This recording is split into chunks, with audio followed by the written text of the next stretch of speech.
Salut à tous mes très chers amis. Aujourd'hui, je vais vous parler d'une spécialité très importante de la biologie. Cette spécialité s'appelle la zoologie. La zoologie, en fait, c'est une spécialité très importante qui étudie les animaux, les structures, leurs différentes structures internes et qui leur classe suivant leur position systématique. Alors, de la zoologie, je vais sortir du lot les vertébrés. Beaucoup ont déjà entendu le mot vertébré, mais ne savent pas vraiment leur définition scientifique, la vraie définition. Au primaire, on vous a appris que les vertébrés sont des animaux qui possèdent une colonne vertébrale. C'est vrai, mais c'est un peu classique, c'est un peu banal, quoi. Alors ici à l'université, nous avons un peu approfondi la définition. Je vais vous donner alors la bonne définition. Je vais un peu utiliser les mots scientifiques un peu profonds, mais bon, vous allez aller chercher peut-être. Alors, les vertébrés, qu'est-ce que c'est? Les vertébrés sont des métazoaires, triploblastiques, célomates, deutérostomiens et pinuriens, à symétrie bilatérale, à différenciation antéro-postérieure et dorso-ventrale. De ce fait, les vertébrés, c'est un sous-embranchement qui comporte principalement deux superclasses. Nous avons la superclasse d'hommes, les tétrapodes et la superclasse des poissons. Alors, si on commence avec la superclasse des poissons, la superclasse des poissons a principalement deux classes. Nous avons la classe des conditions et la classe des ostéichés. Dans la classe des conditions, nous avons les requins, nous avons les raies, nous avons les chimères. Dans la classe alors des ostéichés, cela va encore se scinder en deux sous-classes. Nous avons la sous-classe des sarcoptérygiens et la sous-classe des actinoptérygiens.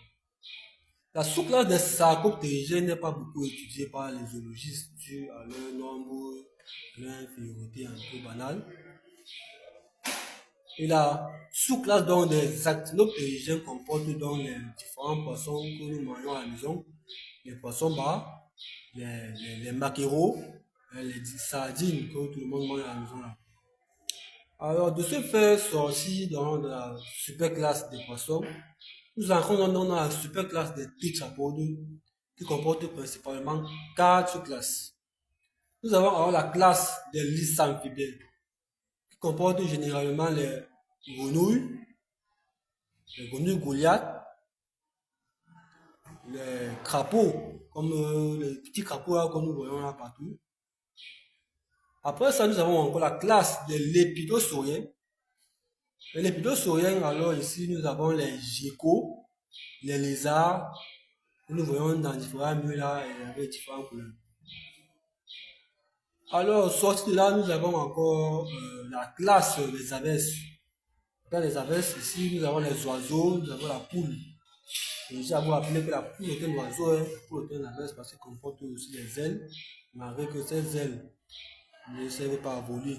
Mais bon, il entre dans la classe des abeilles qui sont les oiseaux. Après, nous avons alors la dernière classe, la classe des mammifères. Dans la classe des mammifères, on reprend les souris, les rats, les bovins, hein, comme les bœufs, les vaches, tous ces animaux, la chèvre, tous ces animaux, et même l'humain, même nous les êtres humains, nous appartenons à la classe des mammifères. Donc, c'était un peu ça que que je voulais partager avec vous concernant alors les vertébrés en particulier et la zoologie en général. La zoologie en fait est une très bonne spécialité que nous retrouvons particulièrement ici à l'université de Yaoundé. C'est une science vraiment fascinante qui étudie les animaux. Certaines personnes oublient même que l'être humain lui-même est un animal. vraiment animal. Bon, c'est vrai que c'est un peu banal, c'est pas un peu discutable par, c'est un peu tabou dans la société, mais bon. Je fais une filière très fascinante, la biologie animale. Et si nous étudions véritablement la zoologie, nous étudions aussi beaucoup d'autres spécialités comme la physiologie, la parasitologie, l'hydrobiologie, l'écologie.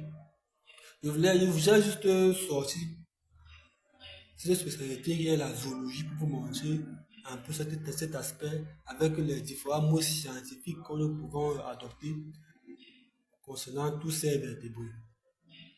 Alors, j'espère que je vous ai assez édifié concernant ce sujet et on se revoit bientôt pour une nouvelle, pour un nouveau échange. Merci à tous et passez une très bonne soirée.